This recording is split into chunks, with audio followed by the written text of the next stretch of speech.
मित्रांनो, हे जे आहेत ना, हे सगळे प्री वर्कआउट्स आहेत.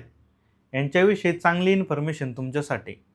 प्री वर्कआउट कधी पण डेली घेण्यासाठी नसतात. कधीतरी तुम्हाला थकवा जाणवतोय किंवा वर्कआउट करताना मोठ्या मसलचा वर्कआउट करणार आहे, त्या दिवशी तुम्ही कन्झ्युम करू शकता.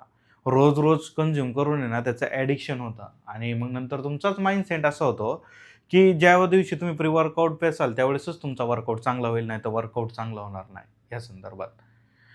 प्री वर्कआउट डेली कन्झ्युम केल्यामुळे अजून एक काय होतं, कॅफीन इनटेक वगैरे सुद्धा बॉडीमध्ये जास्त होऊ शकतं. त्याच्यामुळे हेडेक वगैरे सुद्धा तुम्हाला होऊ शकतं. नाहीतर एन्झायटीचा त्राससुद्धा होऊ शकतो. त्याच्यामुळे जर प्री वर्कआउट जे सप्लिमेंट आहे ना, हे डेली नका कन्झ्युम करू. ज्या दिवशी तुम्हाला थकवा जाणवतोय, खरंच वर्कआउट करायची इच्छा नाही आहे, त्यावेळेस एक कन्झ्युम करू शकता तुम्ही. 100% जेन्युइन सप्लिमेंट पाहिजेत आणि अशाच इन्फॉर्मेटिव्ह जर तुम्हाला इन्फॉर्मेशन पाहिजे ना, तर स्टारफिट सप्लिमेंट्स वाकडला तुम्ही एकदा तरी व्हिजिट करा. धन्यवाद.